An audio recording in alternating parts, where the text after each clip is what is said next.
Assalamualaikum warahmatullahi wabarakatuh. Selamat datang di channel Orang Pilihan. Kali ini kita akan membahas seorang ulama Aceh yang banyak mencetak kader-kader ulama di Aceh. Syekh Abuya Muhammad Mudawali Al-Khalidi. Beliau adalah seorang ulama besar di Aceh yang mendirikan Dayah Darussalam Labuhan Haji yang masih berjaya sampai sekarang.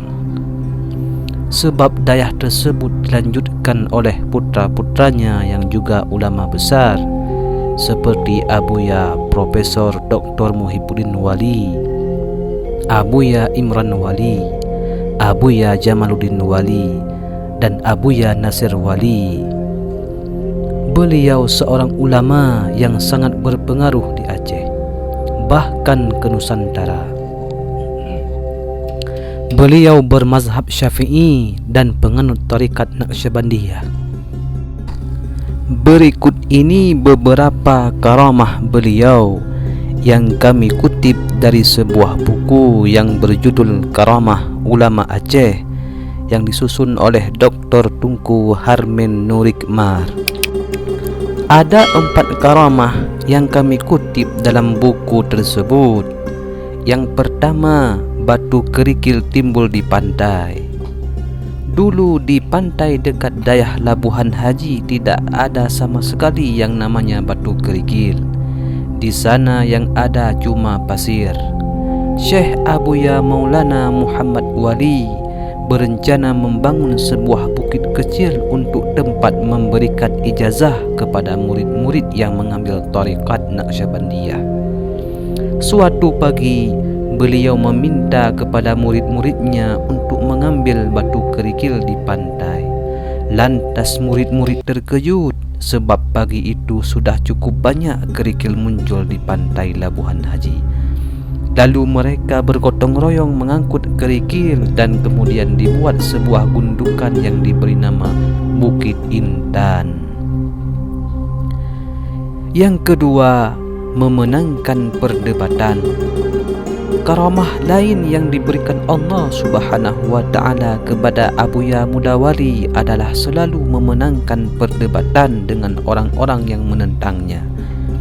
Pada suatu hari, beberapa ulama Wahabi dari Minangkabau minta berdebat dengan beliau. Perdebatan itu dibuka untuk umum dan disaksikan oleh para murid-murid beliau. Ternyata Abuya Mudawali dengan mudah dapat mengalahkan pemikiran-pemikiran mereka. Akhirnya mereka kembali membenarkan Ahlus Sunnah wal Jamaah. Yang ketiga, berhasil mencetak ulama pewaris di Aceh.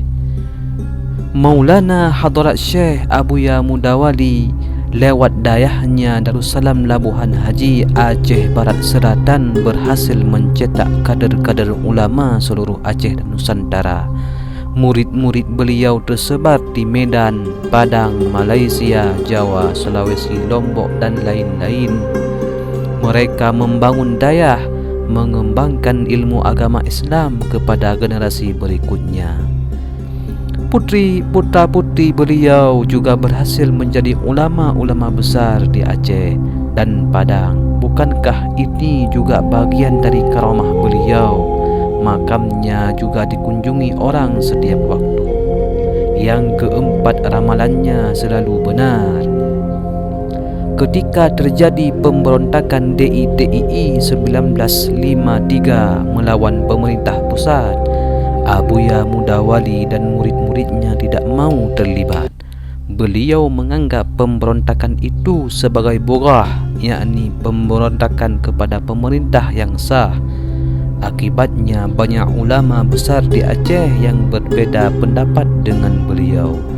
Sebenarnya di balik itu, Abuya Mudawali juga melihat secara gaib bahawa DITII tidak bakal menang dan suatu ketika pejuang-pejuang itu akan kembali ke pangkuan Republik Indonesia. Terbukti ramalan Abuya itu benar. Ini juga sebuah bukti karamah beliau. Wallahu a'lam bissawab. Inilah beberapa karamah Abuya Mudawali yang kami kutip daripada buku Karamah Ulama Aceh. Sedangkan versi yang panjangnya akan kami bahas dalam pertemuan selanjutnya. Hadanallahu wa iyyakum ajmain. Wassalamualaikum warahmatullahi wabarakatuh.